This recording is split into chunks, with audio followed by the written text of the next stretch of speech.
This episode of the Dorking Out Show podcast is brought to you by Ollivanders, makers of fine wands since 382 BC. And the letter Y, because you can't spell yes without Y. Yes, I did receive your text. And no, I'm not going to answer you. Houston, flight is go. Myla, let's go. SPM. Safety contact. From Assignment X, Amalgamated Storytelling, and thesoniashow.com, it's Dorking Out with Sonia Mansfield and Christopher Allen Smith. Welcome to episode 6 of Dorking Out, a podcast for people who love to dork out about stories and the stories and pop culture that we love. That means movies and TV, books and podcasts, and pretty much everything else we like to dork out about. With me today is my co-host, professional writer and author of The Sonia Show, the appropriately named Sonia Mansfield. Hi, Sonia. Hey there. With me today is my co-host, Emmy Award-winning filmmaker and nerd author, Christopher Allen Smith. And in this week's episode, we are returning to the Harry Potter universe with a review of the play Harry Potter and the Cursed Child. The rehearsal script was just released last night. I have already read it because I'm a good student and do my homework. Can it live up to the hype? Maybe. We will share our thoughts on what we've read so far, and one of us has read all of it. One of us. We're going to give you both a spoiler-free little review and talk a little bit of spoilers for people who devoured it, just like we have. And if I know anything about rabid Harry Potter fans, and I know more than I should, they've probably already read it.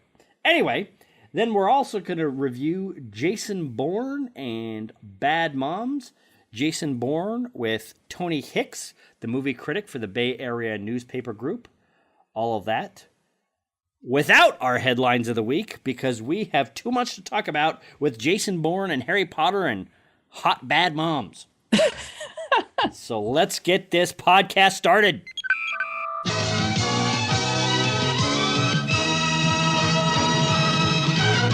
Topic 1. The much-anticipated follow-up to the Harry Potter franchise was released on Saturday night at midnight. It's Harry Potter and the Cursed Child, a play written by Jack Thorne, based on the story by Thorne, J.K. Rowling, and John Tiffany.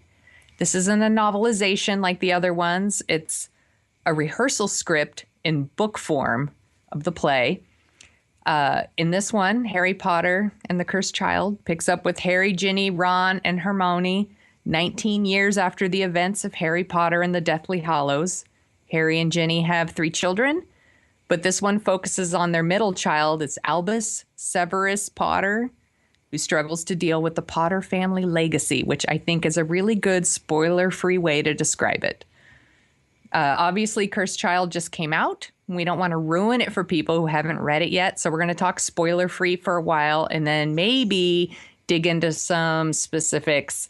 But we'll warn you first, because I've only read Act 1, but Smith has finished it. I did. I crammed. I did my homework. Somebody likes to read. That's right. Well, you know, we've joked about it before, and at some point I'm going to be completely self-satisfied, and I'm going to talk about the novel, you know, that I'm trying to write. And, you know, I'm going to steal, borrow, beg everything I can from J.K. Rowling and what she did with the Harry Potter books, because these are essentially the Star Wars stories in book format for exactly the kind of thing that me and my 2 boys love. We grew up on these. They say, you know, amateurs borrow, but professionals steal when it comes to storytelling. I'm sure I'm mangling that somehow because I'm not stealing enough of it. So yeah, so I have read this cover to cover. I'm going to, you know, dig in, try to rip this story apart back to front and think about kind of what it means for the whole Harry Potter oeuvre. But I'm curious because I have a lot of my own thoughts on Harry Potter and all that. What did you think of what you read? I really, I enjoyed what I read. Like, I'm really happy to be back in the Harry Potter world. it does read really fast because it's a play. Like you don't spend as much time with the characters. And I think you really need to know the Potter universe to really appreciate what's happening because they don't spend as much time with characters and you don't get like kind of that internal monologue and, they don't really, I feel like they don't really spell it out for you. But I really like reading it. I'm like, I don't want to spoil things for people, but I don't know if it's spoilery to talk about. Like, it's just kind of weird to like talk about Harry as a parent, because that's just not how I know him. Yeah. But, it's like, it's kind of a bummer that he's like having kind of trouble raising his children. Yeah. It bums me out a little bit. That's what's interesting is I actually really like that. I'm trying to say it without like being too spoilery. Yeah, no, I think we get, it's a story. So our characters are going to have problems. Yes. We saw at the end of the Deathly Hallows, Harry has 3 kids with Ginny. So Harry having some problems, he's got kids. We can all, read between the lines and kind of figure out what is probably going to be in this book. Yes. I was a little shocked and kind of disappointed to hear today that J.K. Rowling has said this is the last Harry Potter story, even though she said that before. Yeah, I was going to say Miss Rowling. Before. She said this is the last Harry Potter story. There's not going to be a new cycle of stories of Harry and his adult adventures or the adventures of his kid, which is nice because this book kind of splits up the adventuring between Harry and his son, Albus, as he tries to make his way through Hogwarts and the legacy of what Harry left behind, and also the legacy of the wizarding world in the aftermath that 20 years after Voldemort was killed for the final time. Maybe. Dun dun dun. Because I could see this almost as a kind of a nice jumping off point for another cycle of stories. That's always the danger of, when you tell a series of stories and then now we're going to talk about our kids or the kid, Yay, it's Harry Potter babies. Exactly. That's a very dangerous way to go. But she kind of gracefully was able in the coda for Harry Potter and the Deathly Hallows to kind of transition into this is Harry and this is, we saw everybody's relationships kind of start to build throughout those books and, then projecting 19 years forward because this takes place 19 years after the end of the Deathly Hallows, to see where everybody is. And it makes sense for the kids to have their own adventures. It makes sense for them to do their own thing. So to hear that, well, she's done this 8th story, but that's it. It's kind of like, and we're going to talk about this a little bit later today with the Jason Bourne review, is for me, it's not quite enough story to tack on another big story because this is being touted as the 8th Harry Potter story, but it's a very self-referential, backwards-looking story in a funny way that is not really necessary to kind of love the franchise or kind of really get into the characters. It doesn't really look forward that much, and it doesn't really look back that much. And here we're going to talk in very generalities, vague generalities, but I think this will give people a taste of what I'm talking about, so skip ahead to the next segment if you don't want to have anything near a spoiler. But when I was reading this, what this really reminded me of was Back to the Future 2.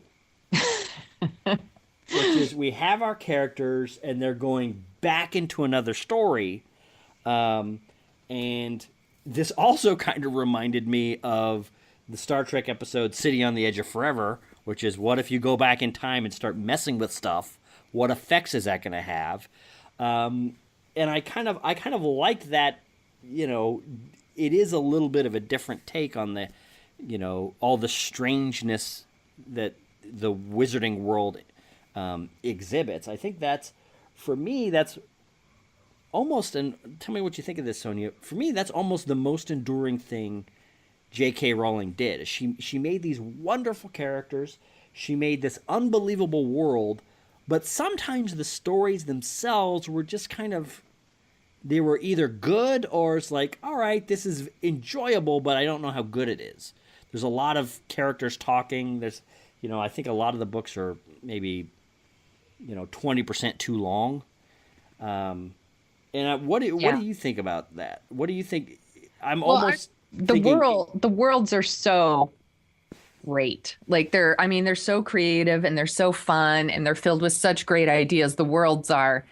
Like, I just was talking to a friend today about Harry Potter, and she said she couldn't wait to read the book, and she really hopes that there are more because she just loves being in the world. Right. She's like, I want to know, like, who makes the paintings that move? Like, how does that, like, she wants to know all of it, and she's also like a big Lord of the Rings person, and she really enjoys reading all of those too. And so she's really excited. I do think you're right, though, that sometimes the stories, like I'm thinking specifically maybe of like Chamber of Secrets, where I was like, that one was kind of like story wise, but I'm always happy when I read the books because I like being in the world so much. Yeah. And that's how I felt reading this. Like, I'm so happy to be in the world again, but the part where like Harry's kind of having trouble with his son communicating, it was bumming me out. I think because I was like that dude suffered enough. That's right. That's right. I think that's kind of what I liked about this. This is Harry, and he's at a new point in his life, and he's having these things, and watching him kind of go through it, I thought was kind of really interesting. It's pretty much the characters that I liked about in this much more, and she's made one of the greatest fictional worlds in cultural history, and that's almost like I wish she would make more stories. She is doing kind of the 1920s America with Fantastic Beasts and Where to Find Them. At least that's this first Fantastic Beasts and Where to Find Them movie that's coming out in November is kind of a snapshot of the magic world in 1920s, 1930s America. So I'm I'm a little flummoxed of, well, if she's going to go back to the well with Harry Potter, and people love these characters so much, and she's very interested in staying in this world by doing Fantastic Beasts, because she's already written the first movie, written the second movie. Supposedly they already know what they're doing for the third movie. Why not have Harry and she's developed a lot of rich characters, even new characters in this book. I would be, I think she's missing, I don't want to be crass about it and saying missing a lot of money. Obviously, she's got more, literally, she has more money than the Queen of England. So she's set there, but like on a creative level, I don't see the drawback in continuing to explore this world. And I'm wondering, maybe she will stay in the world, but just not with not Harry Potter.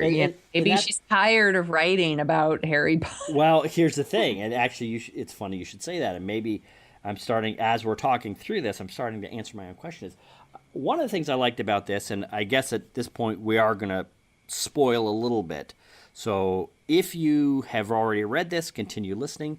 If you haven't already read this, pause right now, skip forward to the Jason Bourne section, and then come back and listen to this after you've read the book. But, in this story, Draco's son and Harry's son become friends at school, and which is one of the things I liked. Like I loved. Yes. Yeah. Yeah. Draco's son, I love that kid. Because Draco has kind of, reformed his ways, and he's actually kind of friendly with Harry. And later on in this book, they actually do legit become friends. And it's kind of nice to see after all they've been through, after all they've grown, for them to understand that there's really not that much that should be keeping them apart. And they do have this weird kind of friendship that's very touching and very emotionally kind of satisfying.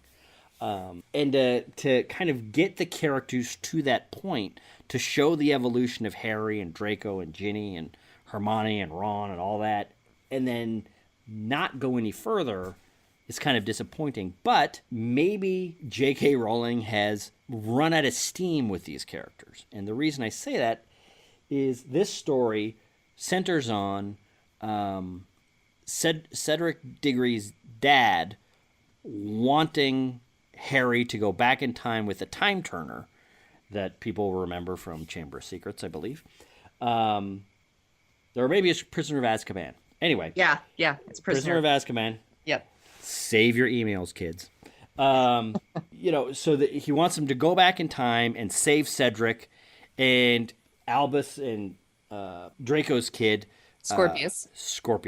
That's right. Yeah, because by the way, Draco would totally name his kid Scorpius. He would. That's the thing. I keep almost wanting to say Severus because she's got so many good, evil S-sounding names. And Scorpius... When Scorpius isn't trying to kill Mr. Bond. Exactly. That's the thing. He's in the Harry Potter books. Is the name of Scorpius is so incongruous with the character. It's basically Lumpy from Leave It to Beaver is what this character is. He's a schlubby, likable, really nice, maybe not so sharp. It's like a giant named Tiny. Exactly. It's like, or it's like a dog named Darth Vader. It's just, yeah, you're doing it. You're naming it this super hyper evil name, but it just, boy, that doesn't stick. Anyway.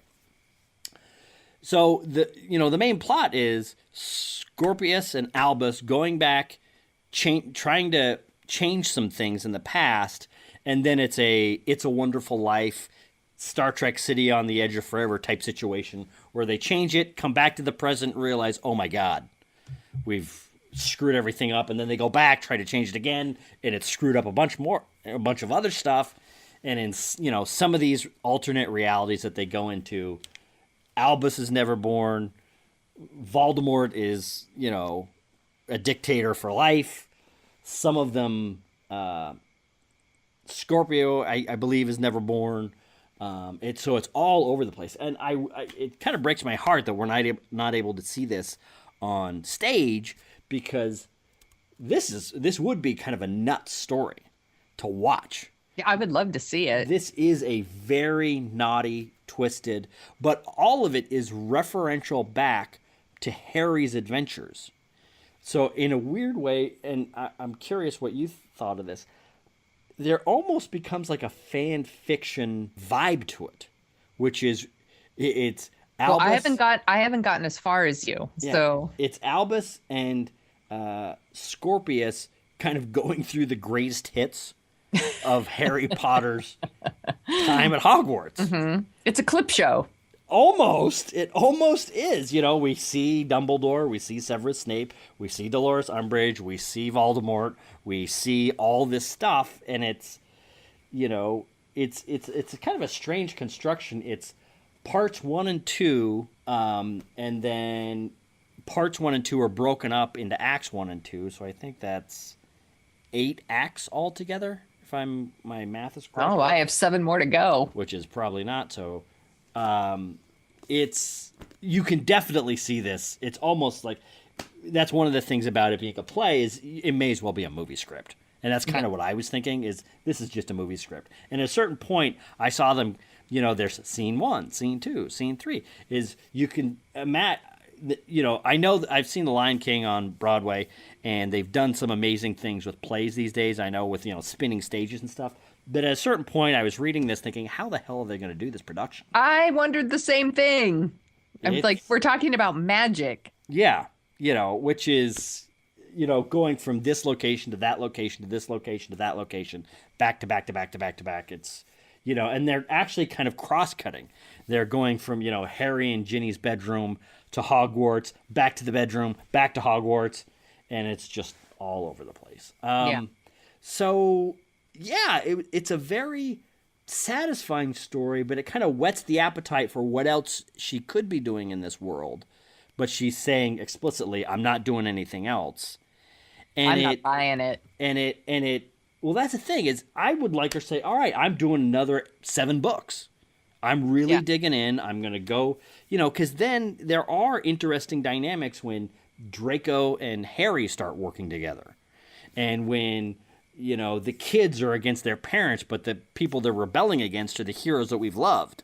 Yeah. So to see that aspect going is just very interesting and fun. So yeah, it's kind of it's a nice revisit with old friends, but it feels a little restrained and it feels a little confined. So it's almost not. But because it's a play. Is that why? Well, no, just because the story is we're going over the same ground. Yeah. And now we're gonna really really spoil it. So definitely read the book if you haven't by this point. But why does Voldemort have to be the big bad guy in this? Like, couldn't it? I'm wishing it could be. Aren't there any other threats in the entire Wizarding universe that they could center an adventure around? Nope. It would have been great. Just the one guy. It's pretty much. That's it. It would have been great if they could center it on anybody else. Because you would still have the kids in danger. You would still have Draco and Harry coming together because their boys are in danger. You'd still have all these cool dynamics. It's just we wouldn't have to be so looking back and touching on everything we've already seen. It just seems, in a way, maybe this is a way for, this is almost like, I'm wondering, like The Force Awakens for Harry Potter fans. Huh. Which is, we're back in that world, we're seeing people that we know, time has passed, but we're pretty much showing you what you've already seen. Yeah. And here's a little bit of new, so you'll feel like you're getting your money's worth. That's right. So it's satisfying up to a point, but only up to a point. I guess now that I'm talking it through with you, that's kind of where I'm at. It's satisfying, but it's kind of making me hungry for more. And when J.K. Rowling says, "Nope, there's no more. That's it. Kitchen closed," it's like, all right, fine, I guess. Thanks. Well, I think she's gonna do more. We'll see. She said it before. Well, you know what I'm wondering? Because she's let John Tiffany and Jack Thorne write this. I'm wondering if she's even going to step back even more.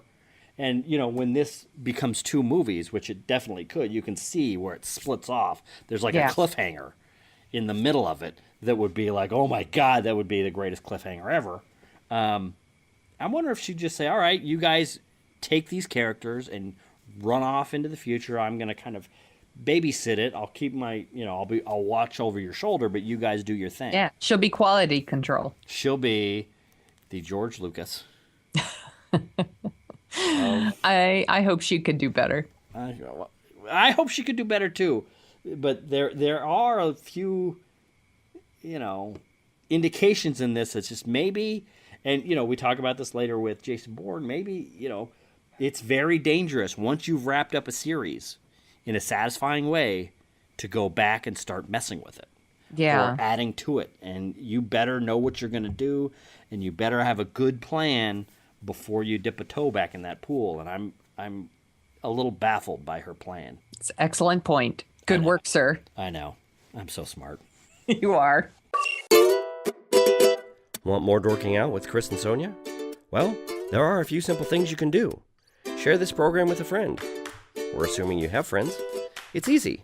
Just go to dorkingoutshow.com and you'll find our podcast links, our SoundCloud account, our YouTube links, our Facebook links, our Twitter links, our Tumblr links, and all our other links. And links. Grab one of those links and get to sharing. The more people listen, the more we make. Make all your friends envious with the cool podcasting choices you've made as a modern trendsetter. Our audience research shows the Dorking Out Show podcast audience is the smartest, most attractive, least prone to baseless flattery in the entire podcasting world. So get those links and get to sharing. Now, on with the show. Topic 2. After a 7-year hiatus, Matt Damon returns as Jason Bourne, the 5th movie in the Bourne movie franchise. It came out this weekend. It earned $60 million. It's the series' second highest grossing opening behind the Bourne Ultimatum's $69 million. So it made a lot of money, but is it any good? I have no idea because I didn't see it, because I went to see Bad Moms instead. So with us today to review Jason Bourne is movie and pop culture critic for the Bay Area newspaper group, Tony Hicks. Thank you for joining us today, Tony. It's my pleasure. I'm here. I know you're a big fan of the movie series and you've read the books, so I'm really excited to hear what you think. And Smith, you saw it too, right? I did, but I will... We're going to let Tony go first? That's right. We're going to let Tony go first. Okay. So, Tony, what did you think? I think that and I think you mentioned this is did you say it was the fifth Bourne movie? Which, you know, if you discount the movie Jeremy Renner made without Matt Damon in 2012, I believe, then it would be the fourth. And I think most Bourne fans do discount that movie because they were just sort of using the name and it wasn't quite the same. But yeah, I'm a big fan of this, or I was. I've seen the first three movies and there was a lot to like about them. I think this movie is basically just it's indiscernible from the first three. I mean, at least there was a real progression there. This one doesn't show a lot of progression. It's a lot of the same stuff. You know, you think by the time you get to the fourth movie with someone that you're going to see some new personality traits, or you're going to see some real, reveals in the plot. And there was a couple minor things, but ultimately I came to the conclusion that if you've seen the first three, you've seen this movie. Interesting. So I'm going to try to name them. So there's the Bourne Identity. Yep. Bourne Supremacy. Yep. Bourne Ultimatum. Yep. Bourne Legacy. Yep. Bourne v Superman. And Jason Bourne. Am I right? Did I get them all? Pretty much. Close enough. I loved it. Okay. That's right. I've seen some of those. Which ones have you seen, Sonia? Actually, I saw the first three. I saw Identity, Supremacy, and Ultimatum. You know what? If I were you, if I could do it over, I would stick with where you're at. All right. Well, then my work here is done. That's right. Yep. So my recommendation to you is a hard don't see this movie. Oh, okay. I really like this movie. I'm sorry. I really like this series. Before this, I thought the first three Bourne movies were a great beginning, middle, and end. They had a lot of stuff going on. They kind of popularized in a big way the whole shaky cam action style, which I think no one has done better than Paul Greengrass, who directed the second two of those movies. But this one, I was actually kind of shocked at how there's not a line in this movie. There's not a tone in this movie. There's not an action sequence in this movie that was not done and done much better in the first three Bourne movies. I was actually kind of shocked at how mediocre this movie was. So was I. It's in a weird way. I was trying to think, like, why did this come out? Because Matt Damon and Paul Greengrass made a big show at the end of their last Bourne movie. Oh, we're not going to do anymore. We're done. We've told our stories. It's over. And these three movies kind of set as a really nice trilogy that just kind of all really hung together, worked really well. They were kind of touted as the thinking man's action movies.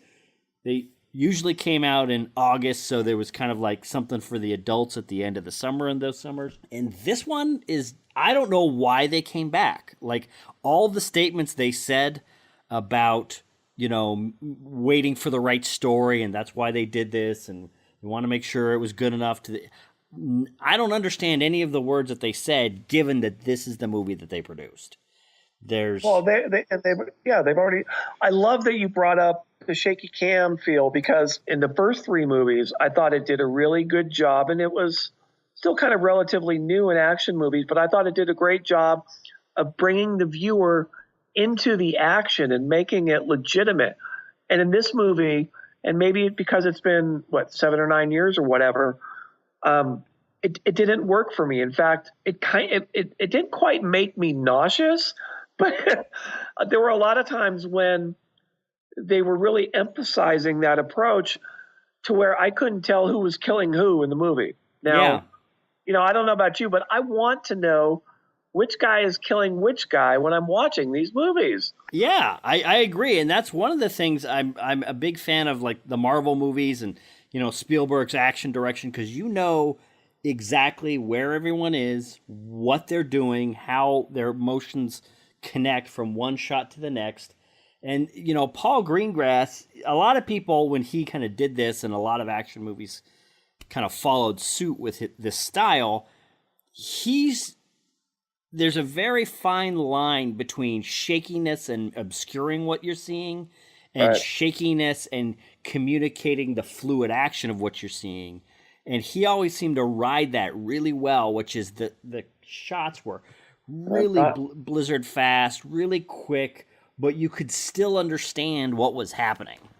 And usually it was just Matt Damon against like one guy or two guys. So it made sense. But here he's like fighting 2 or 3 or 4 guys at a time. He's driving a motorcycle all over Athens. And I was trying to think about it. In a way, this is a very retro sequel. Like in the 80s, in the 40s, 50s, 60s, movies, they didn't do a lot of sequels to big movies. And then in the 70s, the sequels were kind of looked down on. Exactly. Back in the day. Yeah. And they hadn't used up all of Hollywood's ideas yet. Right, exactly. And then in the 70s and 80s, they started doing more sequels, and usually what they would do, let's say the Cannonball Run movies or whatever, they would make exactly the same movie. The characters would not change, they wouldn't evolve, they wouldn't grow, there wouldn't be any real new characters introduced a lot of times. It would be really the same movie. And that's what this is there's nothing, there's nothing in the plot. There's no reason that, at the end of the Bourne Ultimatum, Jason Bourne goes off and he's left the life of spying and assassinating behind, and he's going to try to build a new life. And at the beginning of this movie, it's like 10 years later, and he's exactly in the same emotional place. Right. He's, they make some plot, connection at the beginning with Julia Stiles' character about some sort of Edward Snowden WikiLeaks. We're going to expose the CIA something. But I believe that had already happened at the end of Ultimatum. It was I thought that was a weak attempt to try to connect to, the headlines of the last 3 years. I was just hoping that they would reveal in the 4th movie, they would give him, another slice of personality, another layer and something. I was waiting for him to smile. I was waiting for something to happen. And, one thing I liked was at the end of the movie, they did introduce a new possibility that no one watching the first 3 movies would have ever thought possible. But, if that's how they're figuring to leap board into the next one, I'm thinking they're going to be a little late. Yeah. But that's the only way they can continue this franchise is if suddenly he has a big change of heart as to his motivation and they do something completely different. They probably should have introduced that at the beginning of the movie to keep it interesting for those of us who've already seen the other 3. Yeah, that is, they do the thing at the end of the movie, and here we're going to spoil a little bit, so cover your ears for the next 10 seconds, but they make it very apparent that there might be a way to kind of talk Jason Bourne back into joining the CIA or back into working. And that is a kind of interesting idea. And as soon as I saw that, it's like, oh, look at that. They could have, that should have been this movie. That would have been the thing that's different. But here it was really, I was kind of shocked at how, same here. Not stereotypical, but just how redundant this movie is. Like, it's a bunch of CIA people talking cryptically to each other, talking about, you don't need to know this, or I need to be let in on this, or this doesn't leave us with any moves to play, or I don't know how many times we have to have, like, CIA people in Langley look at big screens and go, oh my God, that's Jason Bourne. And it's just enough already. And well, At least they did 2 things at the end of the movie that at least distinguished it from the others. One being that they stopped going through sets that were basically in nondescript locations in Europe that we couldn't keep track of, and they went to Las Vegas. Right. So good for them. We all know Las Vegas. That was kind of spectacular. And I did, after a while you watch these movies, and the first couple times the car chases and the action sequences were amazing. We loved them. And they did recognize after, an hour and a half of this movie that maybe we needed something else. So not only were they in Las Vegas, but they went full Blues Brothers. They tried to joyfully destroy as many cars as they possibly could, Right. which I appreciated. That was kind of fun in Las Vegas. What I loved is, not to spoil anyone, not that it's a big plot point, but Bourne grabbed somebody's muscle car, and he's chasing this guy, and they're destroying hundreds of cars in Las Vegas. Yet not once does his airbag go off. How is that possible? Nobody's airbag goes off. Hundreds of cars get destroyed. We don't see one airbag in this movie. Yeah, and that's the thing is I think there's a thing that happens to action movie stars, and it happened with Bruce Willis, it's happened with James Bond, it's happened with Sylvester Stallone, is they get to a point in their career, actually now that I think about it, it also happened kind of with John Wayne, where the first part of their career is you kind of believe them as an action star because they're kind of right, it's like they look like they're well-trained, they look like they're doing something, but they're always in danger of maybe losing. Actually, Tom Cruise was like this also, and he's gone down this path. But at a certain point, it's like they become so big and they've done so many action movies that kind of the conceit of the movie becomes they are so hyper competent that they're kind of their own force of nature, and the bad guys really can't lay a glove on them. And in here, it gets to the point where he's getting into these fights, and it's not interesting anymore because the kind of the thrust of the direction is he's just going to kick his ass through all these dudes and go into the this place or that place or whatever. And there's a thing at the end where he seems to have a conversation where two people that are not connected with Jason Bourne are having this conversation in a moving car. And I'm going to spoil it a little bit, but I'm going to try to leave it a little obscure.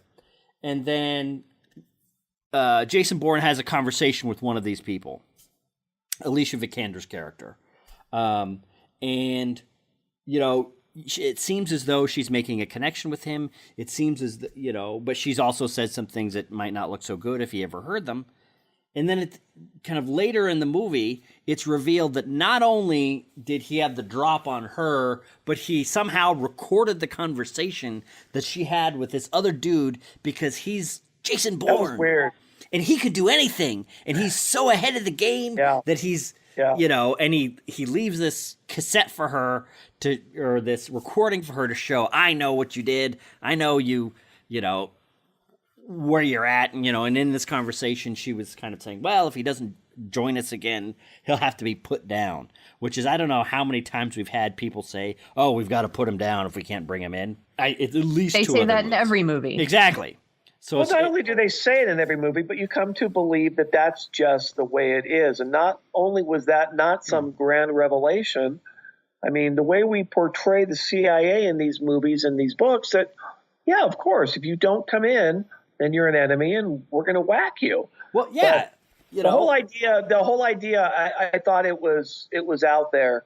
The way they have their conversation, and she gets back to the car, and all of a sudden, there's the tape, and I'm just, it was just. I think they should have just left their conversation the way it was. Yeah.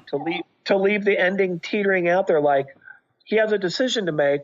What's he going to do? And therefore, are we going to get another movie out of this? And that's the only way they could get another movie out of this. And if we get another movie out of this person that he seems to think is his friend might actually be the one that leads to his death, and what's going to happen there. But then it turns out, well, he knew the whole time because somehow he bugged the car that the head of Homeland Security was in. And it's one of those things where the intention of the moment is like, wow, he's such a badass. He's ahead of everybody.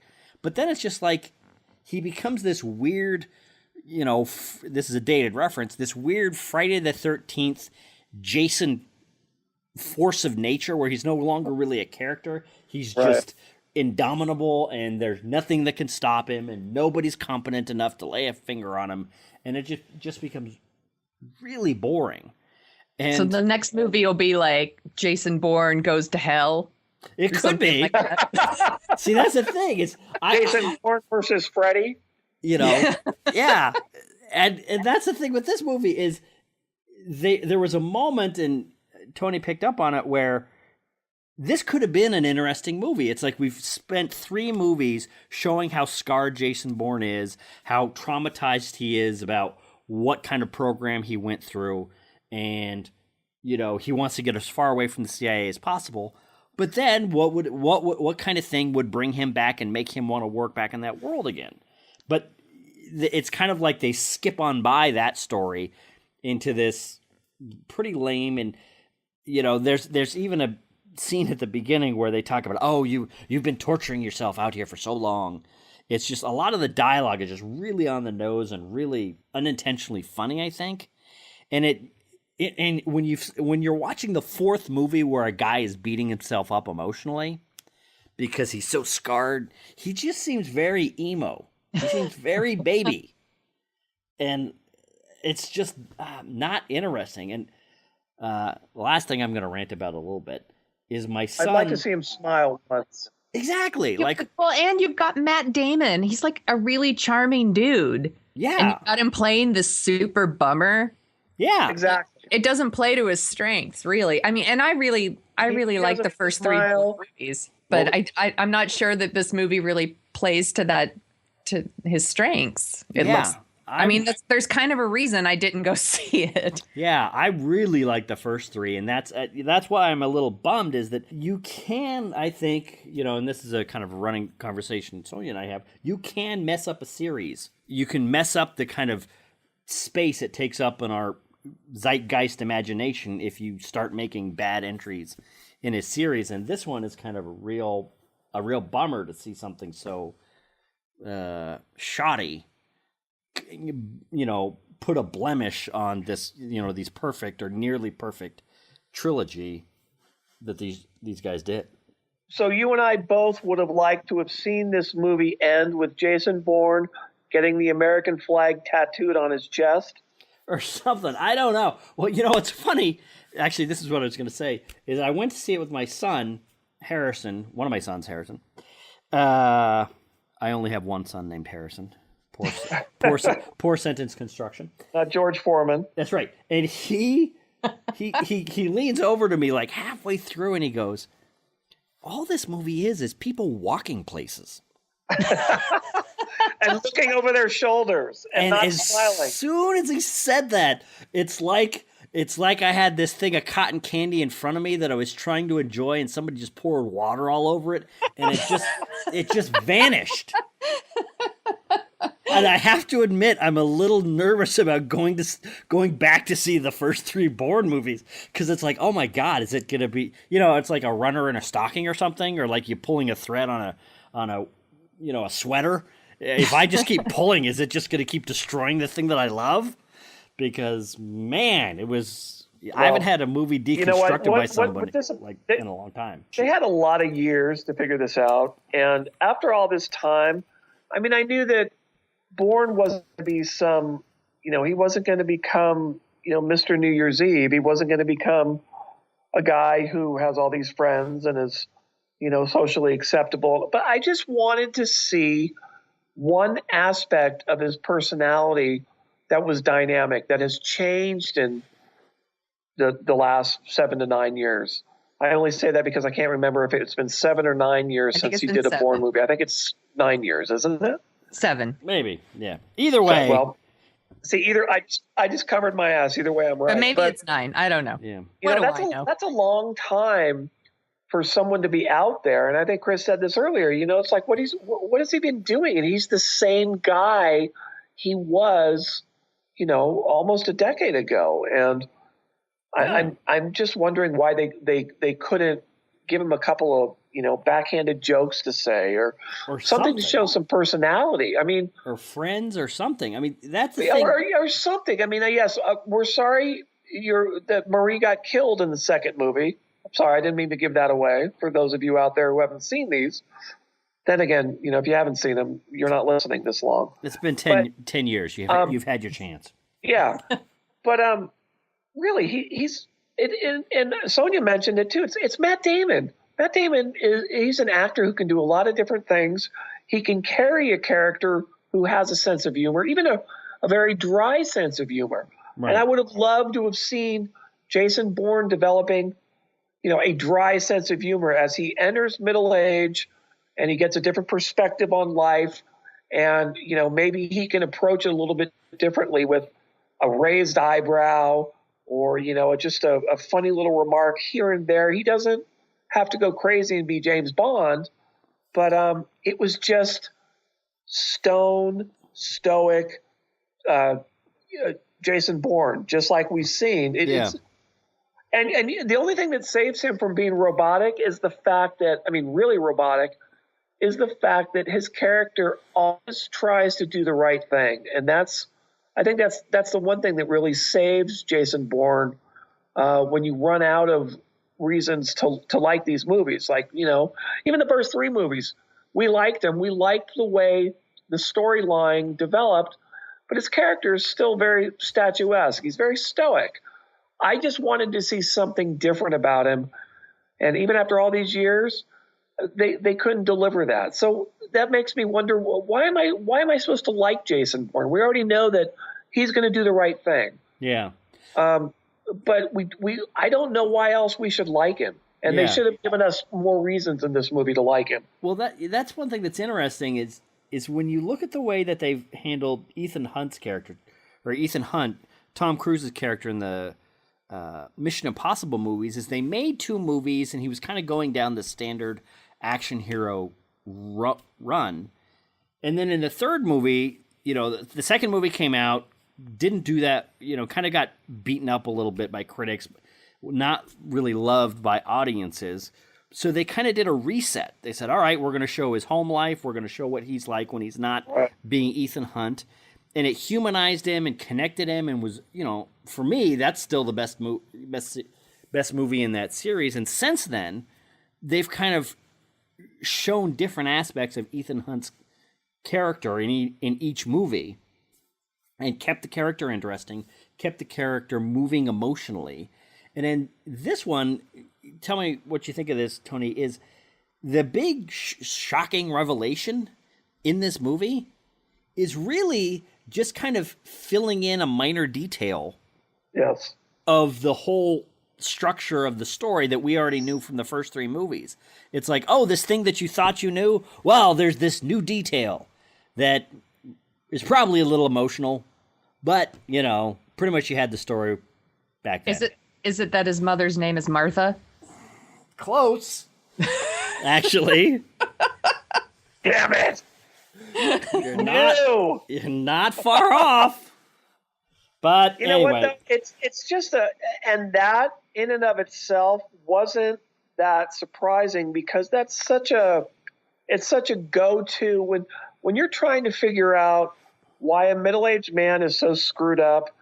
That was such a go-to reason that once it started kind of unfolding, you knew where it was going. And I have to tell you, when it really unraveled, when he was in Vegas and he kind of remembered who had done what to whom, I was very disappointed when it became really that easy. Yeah. And who had done it to him and why this person he's been involved with, he should really personalize it with. That disappointed me. I was hoping that. Well, I was hoping it was one of the good guys that turned out to be a bad guy, but it was a bad guy who turned out to be a bad guy. Yeah. There weren't many twists, and these movies are still relying on what got them by in 2001 when the first one came out. Right. And it doesn't show a lot of respect for the audience. I was, like I said, the premise at the end, the choice he was given, had he taken that choice early in the movie, I think it would have made it way more engaging and interesting. Yeah. Well, so I guess we're hoping after the Bourne Legacy and after Jason Bourne, are we asking them to stop making these movies? Just stop before you wreck it? Either that, or they have to turn everything around and make him a complete tool and tattoo the American flag on his chest. Yeah. Which would be kind of fun. Let me ask you this, because I heard this on another podcast that I listened to called The Watch, which is the first 3 movies were written in part by Tony Gilroy. Is that right? I can get on IMDb. I'm not sure. Okay. And this was what they said, and if it kind of roughly jibes with what it is, which is Paul Greengrass, when he got onto the series, he did the second 2 Bourne movies. He kind of was famous for throwing the script out, and some bad blood developed between Tony Gilroy and Matt Damon and Paul Greengrass, because he thought that they were kind of messing up the movies by not following the script that he wrote. They seem to think, well, we're just going to do what we think is cool on the day, and we're going to make these up as we go along. And they made great movies, so they kind of got away with it. And then when Paul Greengrass and Matt Damon said, fine, we're getting out, Universal handed the franchise over to Tony Gilroy and let him make and direct Bourne Legacy. As almost a kind of passive-aggressive, fine, if you guys don't want to play ball, we're going to give it to the guy whose scripts you didn't like, and we're going to let him take over the franchise. What do you think of that? Have you heard anything along these lines? Have you, does that jibe with anything you know of these movies? I haven't, but, that's kind of ironic because if you've read the books, and I read all the books that Ludlum actually wrote, and I read the Bourne Legacy, which was written after Ludlum died and still doesn't have anything to do with the Jeremy Renner movie. After 20 minutes of the first movie, you're completely disconnected with Robert Ludlum's books, which were amazing, which pulled me into, I've been reading, I can't stop. It's like crack. I've been reading, spy thrillers ever since I read the first Jason Bourne movie. So it's kind of funny how these stories shift and various people decide they have ownership of them. I know that there's been at least 2 authors, 2 or 3, who have taken over. They probably have 5 or 6 post-Ludlum death Bourne stories since he died. But so there's no. I guess what I'm saying is there's no telling. There's no telling who has ownership of these anymore. And what I really liked when the Bourne series started was, even though, and I'm a book freak, and the movies had really nothing to do with the books, but they did the movies so well, and they made them so well, and it was such a strong character that I was fine with it. And this is why, part of the reason why, this last movie, I'm kind of done with it. It's like, it's just, I'm not sure what they're trying to do with the stories anymore. Right. Yeah, I think they've changed the game when it's come to sequels. I think, since the 80s when they used to do that, 80s and 90s, I think in the 2000s and definitely in the 2010s, I think studios have figured out how to make sequels. They almost think of it more along TV, the TV standard, which is let's have the characters move, let's have their lives change, let's go in new directions and do new things, and I think when it comes to making a sequel to a movie, the bar has been raised quite a bit since even the last Jason Bourne movie.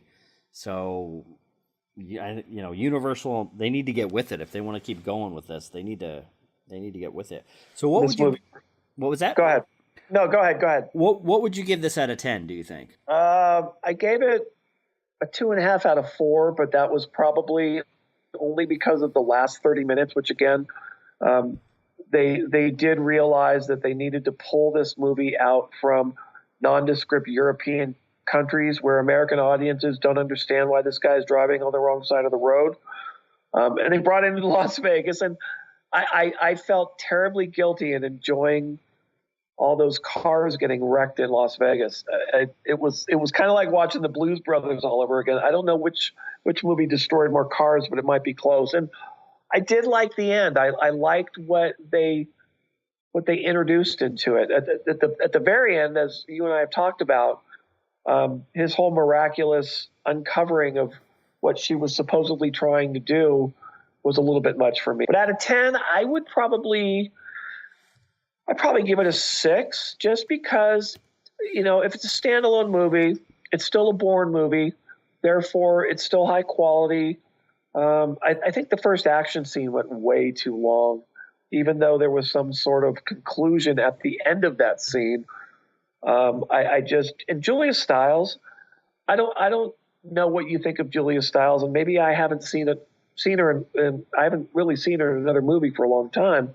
Yeah. But I just, wow, she was not good in this movie. I just thought her character was stale. Yeah. And she hasn't that character. Well, like Bourne, that character hasn't progressed at all. Now, that's not necessarily her job, but wow, I couldn't help but watch her in this movie, and she wasn't in it very long, but I couldn't help but think, dear God, where's she been, and why can't she act anymore? Yeah. Which sounds kind of harsh. I but really like her. Yeah. Well, I think it sounds harsh. I would lay that more at the script. That's the thing with this movie. It's Paul Green. Yeah, it's Paul Greengrass, and I think the editor that he usually uses. They don't. Those are the people that wrote the script, and I don't think there was nothing but cliches that came out of her mouth. There was nothing. There was nothing but cliches that came out of anybody's mouth in this movie. It was just I would give it. For me, it's like a 4.5 out of 10, because on a 10-point scale, I still have to cut them in half. So a 4.5 out of 10. Yeah, is my score. So I have one question: who would win in a fight, Bourne or Bond? Bond, no question. The only person that can beat Bond. The only person that can beat Bond is Batman. Bond v. Batman. That's right. I was going to say, going into this movie, I might have said Bourne, but the fact of the matter is, Bond could probably talk Bourne down before the fight even starts. I take Bond. That's right. So, although they both look really good without their shirts on. There you go. And that's what's important to me. That's right. Well, maybe you should go see this movie. So where can people find you on the social media, Tony? I am on good Lord, you didn't tell me I was going to have to remember this stuff. I believe on Twitter, I am Tony Hicks 67. On Facebook, dear Lord, I don't know. Search my name, I guess. I'm sure you're just Tony Hicks on Facebook. You don't need to tell people your Facebook name. You don't need. We don't need people follow him on Twitter. Leave him alone on Facebook. Let him have his life. Well, he has a public page. I guess I have a separate. I have a separate work page. So yeah. Oh, what do I know? I do have a page, and it's Tony Hicks Bay Area News Group, whatever. That's generally the page I try to stay away from when I've been drinking and I want to talk about the election. That's probably the page people should go on, and they should, avoid the other one. However, when I've been drinking and I want to talk about the election, I go to Tony's page. That's right. And you know what? I get right back to you. That's right. And that's the thing about Tony's page. He's being very modest about it, but I think we're all friends here. We could say it. He's a huge Trump supporter. Huge.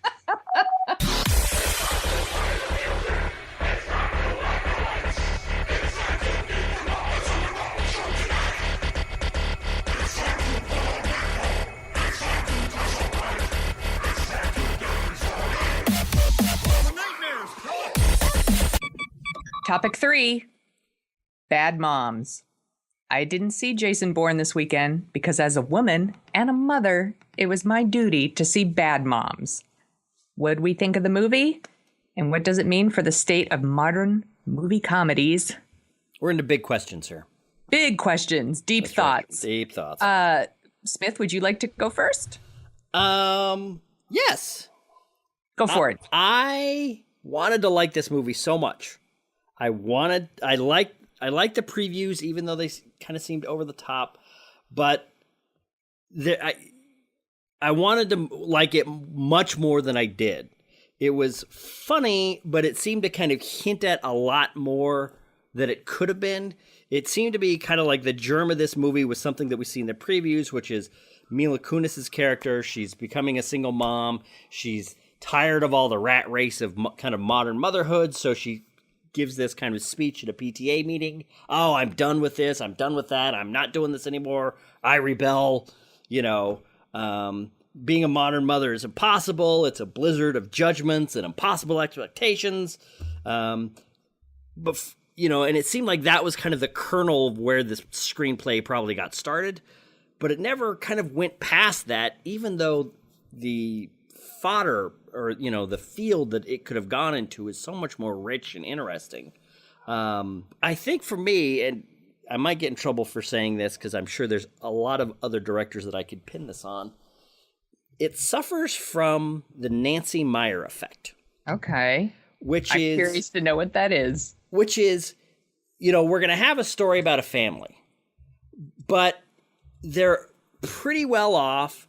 And a lot of, I noticed this in, you know, like the Father of the Bride type movies, or she's directed The Intern. She's directed a lot of, you know, she's still out there directing a lot of stuff, is the house that they live in is just a little too nice. The cars are a little too new. The kids are a little too cute. Everything is just turned up, so it doesn't really become like this is the story of a family in America. This is a prettified, sitcomized story. It's suburban porn. It is. That's the thing. And I was hoping I wouldn't see it, but every single movie like this is two-story house, white house, nice brick walk up to the house, and it is kind of a little, you know, mom porny or suburbia porny. Yeah. And it's just and all the social commentary is just a little too, you know, not only do people that, you know, Mila Kunis encountered that are kind of grating, is they're cartoonishly grating. Her husband is not just, it's not that he doesn't listen or that they're having marital troubles. It's that he's a ridiculous man boy. And her boss at work is a ridiculous man boy. And the moms at school, they're not just kind of hoity-toity and, you know, a little satisfied with themselves. They're psychopathically, cartoonishly, you know, mustache-twirling villainy. It's like everything in this movie... I will say, for most of the movie.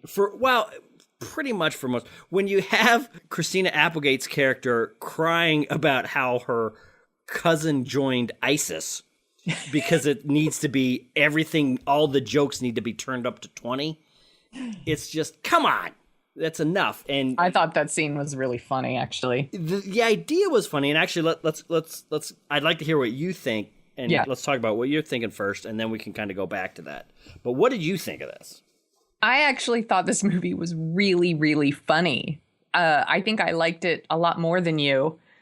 I know these moms, these kind of moms, these like overworked, overstressed, exhausted, stretched too thin moms that are like trying to balance work and parenting and shuttling their kids from soccer to language. And, you know, they bake gluten-free cookies and, you know, they would never buy like store-bought goods and bring them to like the preschool, like, you know, picnic or whatever. Like, I know these moms, and sometimes I've probably even been guilty of being this mom. Yeah. And so I could really relate to it. I thought it was really funny. I do think that, so it does hint at this really big, at this thing that you're talking about, like the idea of kind of rejecting the, like, hey, moms, let's all stop judging each other and let's help each other. Right. Like there's a really nice idea there. And I think they touch on it, and they touch on it a lot, but there is like kind of the cartoony, like the like fighting with Christina Applegate storyline. Right. And the idea that Mila Kunis's character starts to run for the president of PTA. Right. That kind of takes away from the really good idea there. But I still thought the movie was really funny. And the trailers for this movie make it look like a really silly, like raunchy comedy, but I actually think it had something to say about motherhood and parenting and friendship that it felt kind of true to me. Yeah. Which surprised me. Yeah. There's like a really small, like romantic subplot, but it's not like the driving force of the movie. And that ultimately it's kind of like a love letter to parenting and friendship, which I was really surprised by. And what was I going to say? Oh, we were talking about Christina Applegate. That's what I wanted to talk about. First of all, I want to say, I think Christina Applegate is always awesome. Right. I think she's one of those people that when you see her names in the credits, you're like, cool. Yeah, I agree with you 100%. Yeah. I'm like, at least I get to see Christina Applegate. Yeah. You know, so you at least got that going on. But like her character is like super over the top. Yeah. Like, mustache twirling villain, as you say. I like where it went. Like around the end. I don't want to spoil things. Yeah. I thought that was nice. Yeah, well, yeah, that's the thing. Here, you know what? This crystallizes it for me. And a lot of that stuff that you said, like, I have known moms like this. For a while, I was kind of a stay-at-home, work-at-home dad that took care of the kids, so I would take them to preschool. I'd volunteer at preschool. I definitely know these moms. I definitely know that this is a huge thread running through modern parenting. That it's like they touch on it a little bit. It's kind of like a rock skipping across a lake, but they never really get into it because they're adding on all this kind of unnecessary or kind of over-the-top raunch. And here's what I'm talking about. And it's funny because while we were getting set up to record, you mentioned Sisters with Tina Fey and Amy Poehler from last year, which I liked, I don't know, more, but it seemed like since that was not trying to say anything really super interesting about kind of the state of modern whatever. Wait, you liked Sisters more than Bad Moms? I did, but hold on, hear me out. All right. With Sisters, they weren't trying to shoot for anything high and make this big statement about an important aspect of modern life. It was just, this is a dumb, raunchy comedy. That's where we're going. And I think that they hit the bullseye there a little bit better. But what I was going to say is, and this is, now that I think about it, this happened in both Neighbors movies, Sisters, this movie, is what is it about modern comedies where they seem to think the apex of people living their true, authentic selves is throwing a really crappy house party with middle-aged old people? What is that? That happens a lot. And it happened in this movie. And well, that's why I thought of Sisters. That's why I brought it up, because Sisters and Bad Moms both have these scenes where they throw these huge house parties. And I just didn't think the one in Sisters was very funny. Yeah. And I actually thought the one in Bad Moms was really funny. And I like the idea that all these moms like just show up, like every mom in town, and they just throw down and they're drinking all the cheap wine, and that the party still ended at 11. Because they're moms and they got school. Exactly. It's a school night. And that's the thing. And that was a funny moment. But here's an example is, so Mila Kunis's character is running for the PTA. So she's going to throw a little mixer at her house to get moms to come over so she can make her pitch for them voting for her for PTA. Well, in a, villainous turn of events, Christina Applegate invites all the moms to her house the same night. So they all go to Christina Applegate's, and then they start to trickle over to Mila Kunis's house because they send out a picture on, Twitter or whatever. They say like, come over and drink. Come over and drink. We have cheap wine. We have cheap wine. Come on over, which is a kind of a funny observation. Anyway, because there's definitely that kind of strain in modern motherhood, or at least that I have for sure observed, there is. Which is, we have to have our wine and let's go. Anyway. Yeah. So not only do the moms go over to Mila Kunis's house, not only do they kind of cut loose a little bit and start to see the side of Mila Kunis, but when Christina Applegate and her friends kind of go over to do their sinister little, let's check out her party and see what's going on. They see a mom out on a curb relieving herself because she's drank so much wine. And it's just like, Knock it off.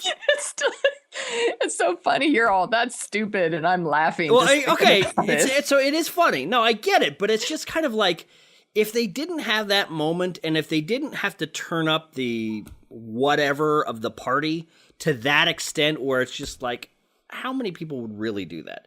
It takes something that's kind of real and could have actually been like a real good, almost like a working girl type heightened reality, but not cartoonish reality. It could have been really hit this, because there is this hot button in modern American life about motherhood and all this kind of stuff. And it's just like, I couldn't really engage with what they were trying to do because they just ladled on all this ridiculousness, which, if you want to do that, cool. And it is funny, cool. But it's like the potential, I think they kind of got 20% of the potential they could have out of this story, because they were so desperate to be so raunchy, and I don't know. I'll tell you. So I saw this Saturday with my mother and my sister, a couple of other bad moms, if you will, and an audience, and it was all women. I don't even think there was a dude in there. Yes, and that was my experience as well. And throughout the movie, I could hear like women in the audience going, "Oh, hell yeah," and been there, and that's me, and they could relate to it. So it's, you're saying like, it's just touching on it, but I think it's in there maybe more than you think. It could be. I'll admit that, and it could be. And the reason that I point this out is because these are aspects of modern comedy that are rubbing me the wrong way. Yeah. It's just, it's pretty much like, and if you look at this movie, it's like that. We don't really see, lower middle class or middle class people in movies anymore. They're all living in 2-story, super nice houses. They all have 2 or 3 cars that are a year or 2 old at most. They're all basically, the lower side of upper class. Right. Or maybe, the poorest they get is upper middle class. And it's just, it's kind of, so at a certain point it becomes kind of white lady problems. Right. Sure. And I think there's more going on with this subject than that kind of treatment of it. And so I don't want to single this movie out in particular because it is a thing that runs through, all of Judd Apatow's movies. It is a thing in modern comedy that I think is kind of holding back. But you mentioned something, so I have got to talk to you about this. Okay. And I think we've talked about this on another podcast, but I had exactly the same experience, and I want to ask you, I'm going to ask you about this, and then I'm going to sit back and listen. What is it about white women, and I will say it, white women between 30 and 55 that they have got to talk in movies now? What is going on? I have not been in a louder, more talked at movie than this movie. I don't for years. I don't have a really good explanation for why that is, other than people are starting to they watch movies at home so often that when they go to the theater, they think they're home. That's my theory. That's a good theory, but here's my question. When I go to action movies, it's not like that. When I go to sci-fi movies, it's not like that. When I go to kids' movies, it's a little like that. But you have kids. It's every movie I've gone to where it's, like I noticed this first with Life of Pi, and definitely in this movie, every movie that's been kind of targeted at a female audience between 30 and 55, they just talk, older guys don't do this. Younger men and women don't do this. I can't defend it because it's not me. I'm not doing I know. things. Exactly. See, you're in this cohort and I'm in this cohort. I don't do it. You don't do it. And a lot of... My mom does it, though. See, that's the thing. What is the deal? It's like... I don't know. The generation before us didn't do that. So people older than us shouldn't do that. And I don't... when I lived in LA, there was kind of people talking about, well, you go to certain movie theaters and African Americans, they'll talk back at the screen, and that's kind of a thing in grindhouse movies or whatever. But when it comes to my personal experience, It's all old white ladies. Do you want me to text my mom and ask her, why do you talk in the movies? Yeah, like why do you talk in a normal voice where people could hear you? I don't know what I mean? It was because sometimes I'll say, hey, what are you doing? Zip it. Yeah.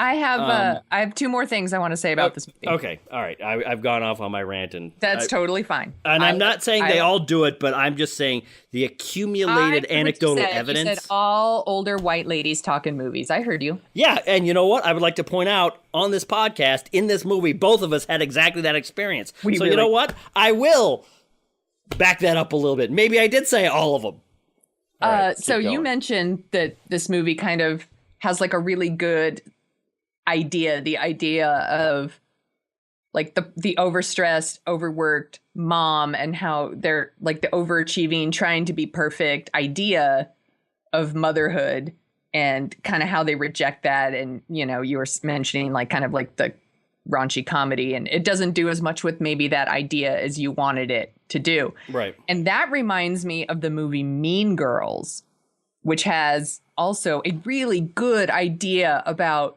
the kind of the awful things that teenage girls do to each other. Right.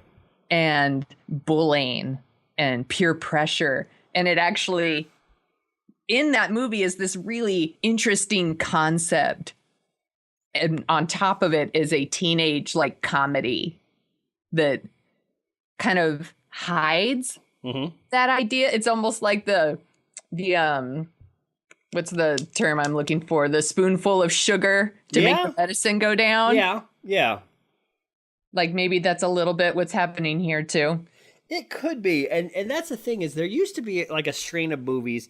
And it's funny because I'm looking at Nancy Meyer's credits here. And I think maybe I should find another director to kind of symbolize this. Because there was a movie in the early 80s that were like this. There was like Gung Ho and Stripes. And actually the beginning of Ghostbusters is a little bit like this. Private Benjamin's a little bit like this, where it's kind of like working class people. It's just a different tone that comedies used to take.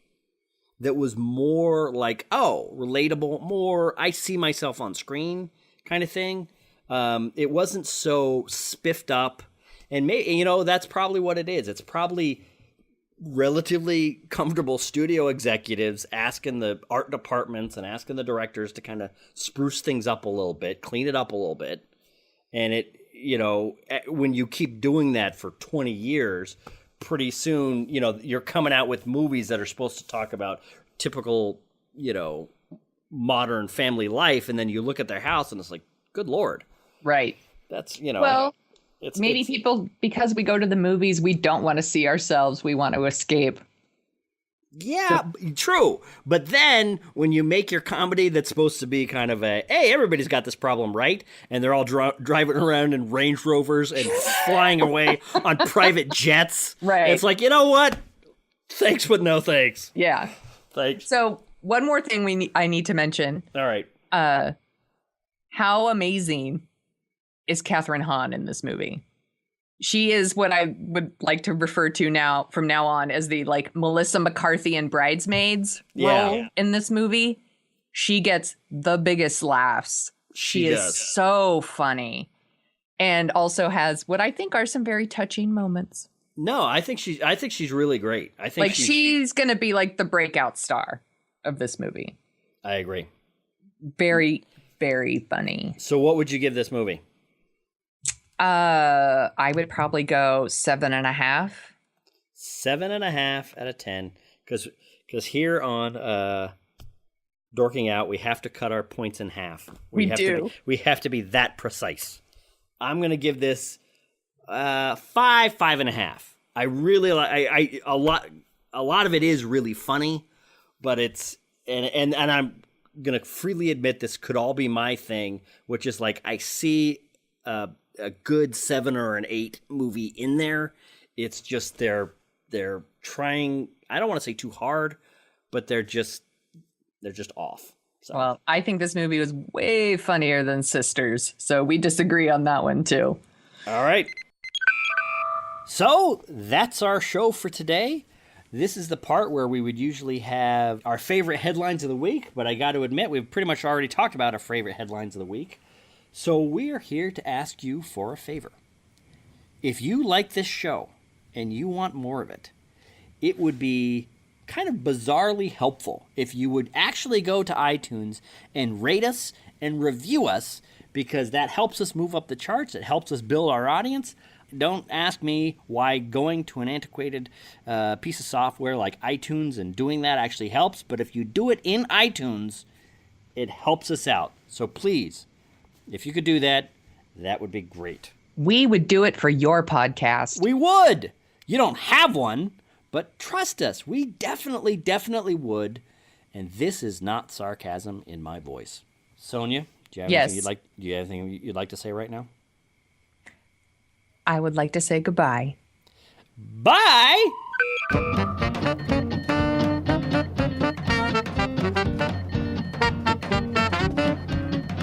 The Dorking Out Show is on Twitter at Dorking Out Show, where you can find Chris at Jet Jurgens and Sonia at The Sonia Show. You can read about Sonia's random adventures at thesoniashow.com and track the slow and creeping progress of Chris's novel and his other hijinks at jetjurgens.com. You can find out more about the Dorking Out Show at dorkingoutshow.com. While you're over there, you can support us by giving us a review on iTunes. We have a handy-dandy iTunes link to whisk you right back to 2007, where you can leave your review and 5-star rating in iTunes. We'd do it for your podcast. Want to dork out even more? Well, you can sign up for our newsletter, where you'll get all the headlines we use as fuel for the show. That's it for this week. Thanks for listening.